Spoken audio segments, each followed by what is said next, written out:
Hey guys, welcome to world affairs. मैं हूं Prashant Dhawan. Now recently Israel और सऊदी अरेबिया के बीच में एक बहुत ही मैं कहूँगा अनयूजुअल इवेंट हुआ। इजराइल के मिनिस्टर ने क्लेम किया कि नेतन्याहू, बेंजामिन नेतन्याहू जो इजराइल के प्रधानमंत्री हैं, ये एक सीक्रेट मीटिंग करके आए हैं सऊदी अरेबिया में।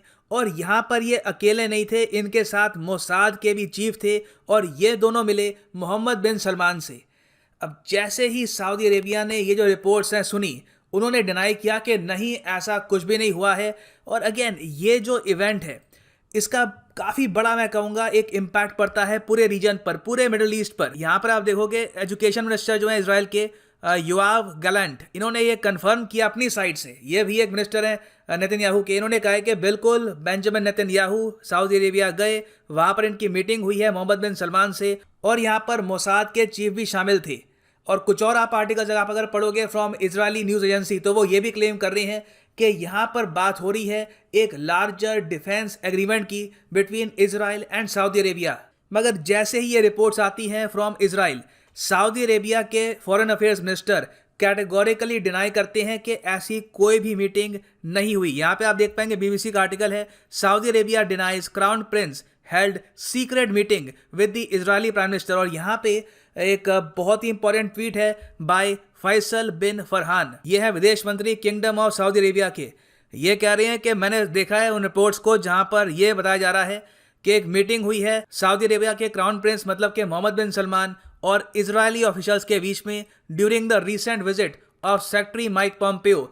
जो रिपोर्ट्स है बाय द वे, उसमें यह लिखा गया है कि जो ये मीटिंग है ये ऑर्गेनाइज करी थी माइक पॉम्पियो ने सऊदी अरेबिया में, और बेंजामिन नेतन्याहू और मोसाद के चीफ बस कुछ ही घंटों के लिए यहाँ पर अवेलेबल थे। मगर सऊदी अरेबिया के विदेश मंत्री यहाँ पर कह रहे हैं कि ऐसी कोई भी मीटिंग नहीं हुई, सिर्फ एक ही मीटिंग हुई है और वहां पर अमेरिकन ऑफिशियल्स थे, इजरायली ऑफिशियल्स सऊदी अरेबिया नहीं आए ना। अगर ये मीटिंग यहाँ पे सऊदी अरेबिया एक्सेप्ट कर लेता कि हुई है, तो आप कह सकते हैं ये एक हिस्टोरिक मीटिंग होती। पहली बार होता जब एक Israeli prime minister Saudi Arabia जाकर एक मीटिंग करते उनके क्राउन प्रिंस के साथ। नाउ सिंस हम यहाँ पे बात कर रहे हैं मोसाद की, जो सीक्रेट सर्विस एजेंसी है इजराइल की, वर्ल्ड फेमस है, उसी तरीके से एक और फेमस सीक्रेट सर्विस एजेंसी है, इसका नाम है SIS, सीक्रेट इंटेलिजेंस सर्विस। यह आपको बताना है कि किस कंट्री की सीक्रेट इंटेलिजेंस एजेंसी है। आपके सामने ऑप्शन है फ्रांस, यूके, ऑस्ट्रेलिया या फिर जापान। नीचे कमेंट सेक्शन में इसका आंसर करना, सही आंसर आपको मिलेगा वीडियो के एंड में। सो डिस्कस करते हैं इस बहुत ही इंपॉर्टेंट टॉपिक को। A lot to know, a lot to discuss as always, but before we begin,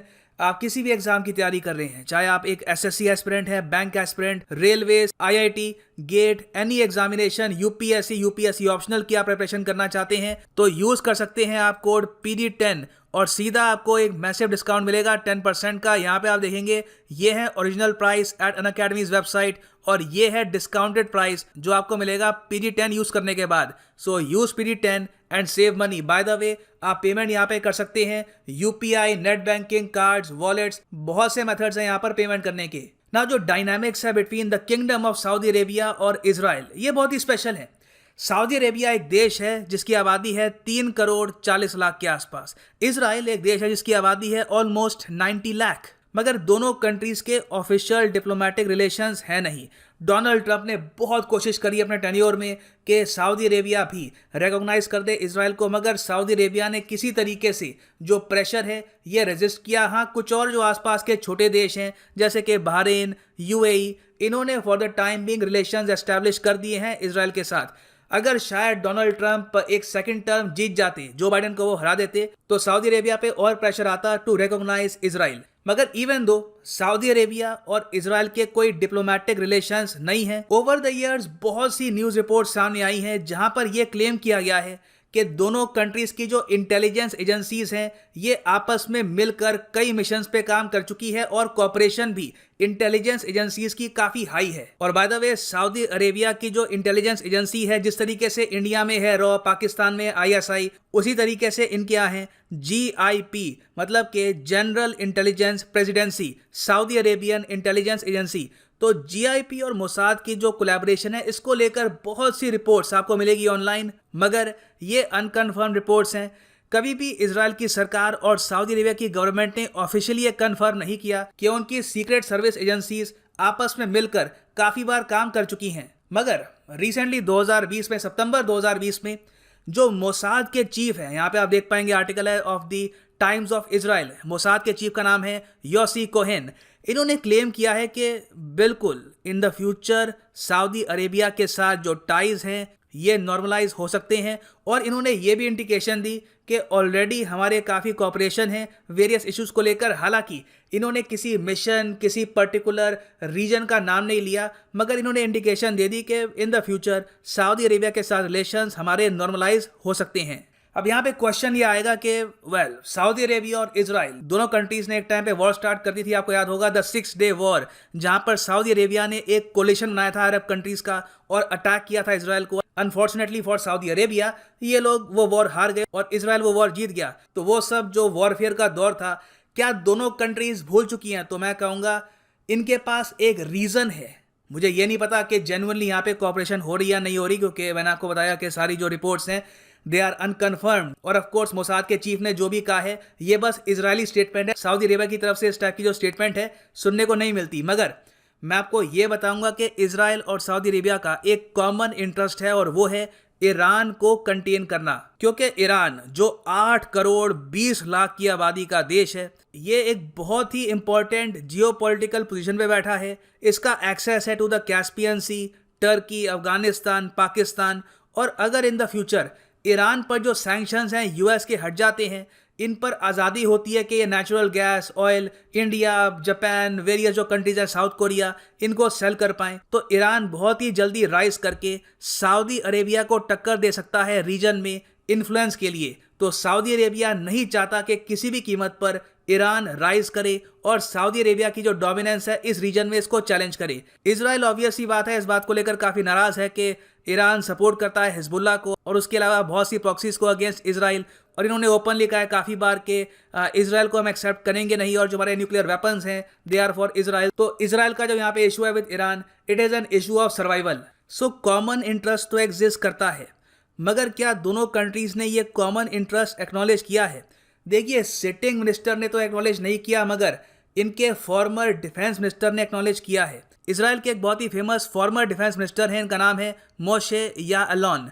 इन्होंने जून 2017 में ये कहा था कि हम मतलब कि इजरायली और अरब्स आज के समय एक ही बोट पर हैं। ऑलमोस्ट सारी सुन्नी अरब कंट्रीज़ कतर को छोड़ के नहीं चाहती कि ईरान के पास न्यूक्लियर वेपन्स आए, और इन्होंने यहाँ पर मेंशन किया है कि इवन दो सऊदी अरेबिया वही देश है जो उस कोलिशन में था जिसने अटैक किया था इजराइल को इन द 6 डे वॉर, आज के समय समीकरण बदल चुके हैं और दोनों कंट्रीज मिलके काम कर रहे हैं। तो ये एक स्टेटमेंट है फॉर्मर इजरायली डिफेंस मिनिस्टर की। अब यहाँ पे क्वेश्चन ये आता है कि ईरान पर तो आज के समय बहुत ज़्यादा सैंक्शंस हैं, तो सऊदी अरेबिया और इजराइल आपस में कोऑपरेशन क्यों करना स्टार्ट कर देंगे अभी से?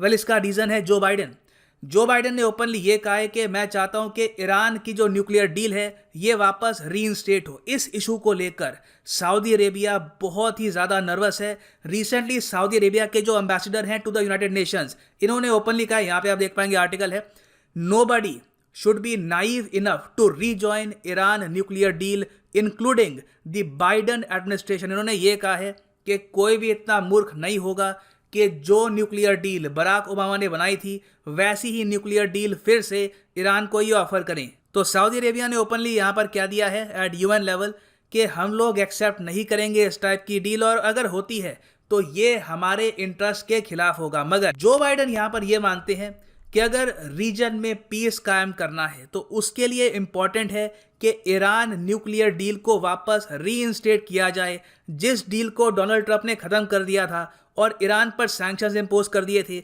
इसको रिवर्स करना होगा। ईरान पर से जो सैंक्शंस हैं ये हटाने होंगे और ईरान को वापस न्यूक्लियर डील का पार्ट बनाना होगा ना। इस इशू को लेकर इजराइल और सऊदी अरेबिया नर्वस इसलिए हैं क्योंकि जो न्यूक्लियर अकॉर्ड बराक ओबामा के अंडर साइन किया गया था उसमें कहीं भी ये नहीं लिखा कि ईरान हमेशा के लिए न्यूक्लियर वेपन्स नहीं बना पाएगा। उसमें यही है कि ये जो प्रोसेस है डिले कर दिया जाएगा 10 साल 15 साल, मगर इवेंचुअली 2030 में भी 35 ईरान के पास इवेंचुअली न्यूक्लियर वेपन्स आ ही जाएंगे। और इस चीज़ को लेकर सऊदी अरेबिया और इजराइल बहुत नर्वस है और पॉसिबिलिटी है कि इसलिए दोनों कंट्रीज आपस में अपना कोऑपरेशन इंक्रीज करें इन द नियर फ्यूचर। मगर क्या सऊदी अरेबिया ओपनली इजराइल को एक्सेप्ट कर पाएगा as an important defence partner? तो ये पॉसिबिलिटी है नहीं because of Palestine issue. Muslim world में जेरूसलम का इशू, पैलेस्टाइन का इशू बहुत ही इंपॉर्टेंट है। सऊदी अरेबिया उसको ओपनली अबैंडन नहीं कर सकता।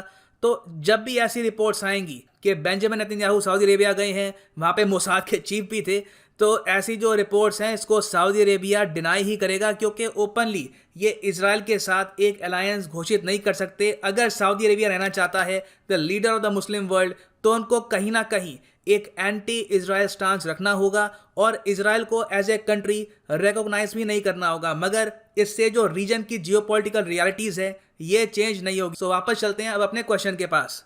जो SIS है, सीक्रेट इंटेलिजेंस सर्विस, ये किस कंट्री की सीक्रेट सर्विस एजेंसी है? तो यहाँ पर सही आंसर है UK। SIS का एक दूसरा नाम भी आपने सुना होगा MI6, और यहाँ पर आप देख पाएंगे ये इनकी वेबसाइट का होम पेज है।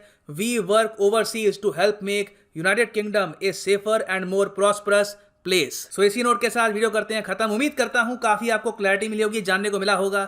Thank you for listening and as always God bless you all.